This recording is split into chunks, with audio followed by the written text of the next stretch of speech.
পর সেই বাবাই হয়ে গেছে সংসারের বোঝা। বুড়ো কবে মরবে? হ্যাঁ, যে মা 5 ছেলেকে খাইয়ে মানুষ করলো, এখন 5 ছেলে বড় বড় ব্যবসা করে, চাকরি করে, আর 5 জন মিলে মায়ের ক্ষুধা মেটাতে পারে না। মাকে আবার মাস ভাগে খেতে হয়। এই তো সংসার। আর বড় হও, যতদিন মানুষ ছোট থাকবে ততদিনই সম্মান করবে, বড় হয়ে গেলে আর ঘুরেও তাকাবে না। তাই আশীর্বাদ করো কৃষ্ণ ভক্তি হোক, কারণ কৃষ্ণ কৃপা যদি না হয়, কৃষ্ণ প্রেম যদি না আসে, মনে রাখবে এই জগতে তোমার বয়সের গুনতি শুরু হলেও সে জগতে হবে না। আমরা যখন এখানে জন্ম নিই তখন থেকেই আমাদের বয়সের গুনতি শুরু হয়। 1 বছর, 2 বছর, 5 বছর হলে একটা জন্মদিন পালন হয়ে হয় না? আবার কেমন করে পালন করে? একটা উত্তরীয় দেওয়া হয়েছে, একদম সুন্দর নরম চেয়ার রাখা হয়েছে এবং সবার সামনে তাকে বসতে দেওয়া হয়েছে। তো শেঠজিও মন দিয়ে বসে বসে ভাগবত কথা শুনছে। এইবার পাঠক ঠাকুরের ইচ্ছে জাগলো কি যে শেঠজির সঙ্গে একটু পরিচয় করে। হ্যাঁ, তো ভক্ত হয়েছে দেখে পাঠক ঠাকুর পাঠ শেষ করে শেঠজির কাছে গিয়ে বলছে, বাবা তোমার বয়স কত? ও বয়স কত? বলে সবই 20। শোনা মাত্র সে একটা ঠাকুরের পুরো পা থেকে মাথা পর্যন্ত রাগে গড়গড়িয়ে উঠেছে। কেন না, দেখে বোঝা যাচ্ছে 50 পেরিয়ে গেছে। সে বলছে সবে বয়স কত? 20। আর মিথ্যে কথা, প্রথমে মিথ্যে কথা, মানে পরিচয় শুরুতেই মিথ্যে।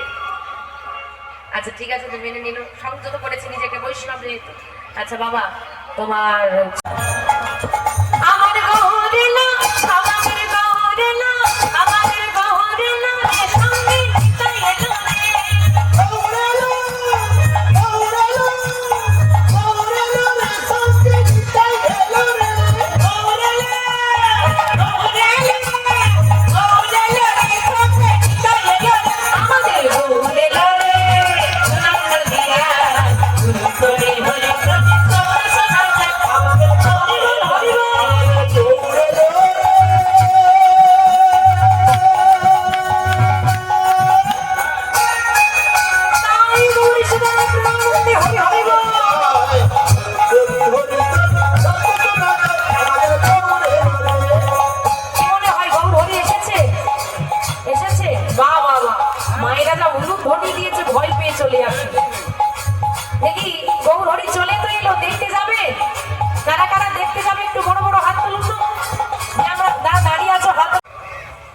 তুমি এই সংসার থেকে, ওই যে বললাম জল কি করে তুলি? পাত্র দিয়ে। তাই তুমি সংসার থেকে পিতামাতার ভালোবাসা গ্রহণ করবে, ভালোবাসা দেবে, সন্তানাদের ভালোবাসা দেবে, তুমি দেবেই। কিন্তু এই মায়া পেতে পেতে পেতে পেতে, জল পেতে পেতে যদি তুমি লোভে করে মায়া পাওয়ার আশায় ঝাঁপ দিয়ে কুয়োর মধ্যে পড়ে যাও, তোমাকে বাঁচানোর ক্ষমতা কারোর নেই। তাই তুমি এই সংসার থেকে পর্যাপ্ত ভালোবাসা নেবে, ভালোবাসা দেবে, ঠিক আছে, কিন্তু ওই সংসারের মধ্যে যদি ঝাঁপ দিয়ে পড়ে যাও, কুয়োর মধ্যে যদি ঝাঁপ দিয়ে দাও, তোমাকে বাঁচানোর ক্ষমতা কারোর নেই। মনে রাখতে হবে, জলে নৌকা থাক তাতে ক্ষতি নাই, নৌকায় যদি জল উঠে যায় নৌকা কি হবে? ডুবে যাবে। নৌকাকে কেউ আর বাঁচাতে পারবে? এই অজ্ঞানম তিমিরং ধূসরমা, তিমির শব্দের অর্থ কি বললাম? অন্ধকার। অজ্ঞানতার অন্ধকারকে ধ্বংস করে জ্ঞানাঞ্জন শলাকায়, জ্ঞানের শলাকায় কথার অর্থ হচ্ছে আলো।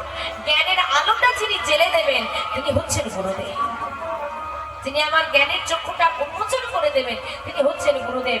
এই জন্য আপনি যেখানেই যান না কেন, যাই কর্ম করেন না কেন, আগে একটাই প্রশ্ন করা হয়, গুরু দীক্ষা হয়েছে? আপনি কোনো মন্দিরে যাবেন, বলবেন যে আমি একটু কর্ম করবো, গুরু দীক্ষা হয়েছে? আগে প্রশ্ন করবেন। কেন? যতক্ষণ না তোমার সঠিক পথ দেখানোর মানুষ তোমার জীবনে আসে, ততক্ষণ তো তুমি গোবিন্দের পথে যেতে পারবে না। ও মা, আপনার বাড়িতে ছাদ আছে? কি কিসের মাধ্যম দিয়ে ছাদে ওঠেন? সিঁড়ি। তার আপনার ওই কুয়োর মধ্যে পড়ে গেছে। বাঁচবে? তিনি তো আর বেঁচে নেই। এখন ওর মধ্যে যেই না বাচ্চাটা পড়ে গেছে, তা সবাই দোষ দিচ্ছে কাকে? দোষ কার? কার দোষ? শেঠজির দোষ। মা ধরে টান এবার শেঠজিকে। হ্যাঁ, শেঠজি যদি না কোনো খুলতো, না আমাদের পড়ার ছেলেটা পড়তো, শেঠজির দোষ তো, হ্যাঁ কিনা? এত লোক যে জল পেল সেটা আর দেখা হলো না, ওই যে পড়ে গেছে একজন, দোষ হয়ে গেল শেঠজি। আমি গল্প বলতে আসিনি বাবা, এর মধ্যে একটা ভাব আছে। এই শেঠজিকে, কুয়োকে, জল কি, এই বাচ্চাটাকে, এই শেঠজি হলেন ভগবান, এই কুয়োটাই হলো সংসার। এই জলটা এর থেকে কম ছিল 150 টাকা। আচ্ছা তাই যদি হয়, আজ থেকে 50 বছর আগে যদি 150 টাকা হয়, আজ থেকে 250 বছর আগে একটা 12 বছরের ছেলে 1000 টাকা এক কথায় দান করে দিলে একটা ভিখারিকে, তার মানে এই কথাটা খুব সাধারণ। তার মানে এখানে দাঁড়িয়ে আমাকে ভাবতে হবে, লালা বাবু জমিদার তো ছিলেন, ঠিক কতটা অর্থের মালিক ছিলেন। আজ থেকে 250 বছর আগে লালা বাবুর পারিবারিক আয় ছিল বছরে আনুমানিক 52,36,000 টাকা। সেই পরিবারের ছেলে, তার কাছে 1000 টাকা কোনো ব্যাপার না। দান করতে তো বলে দিল, এখন প্রহরী কি দান করতে পারবে? সে সাহস প্রহরীর নাই, কারণ আগে মালিকের অনুমতি নিতে হবে, আর মালিককে লালা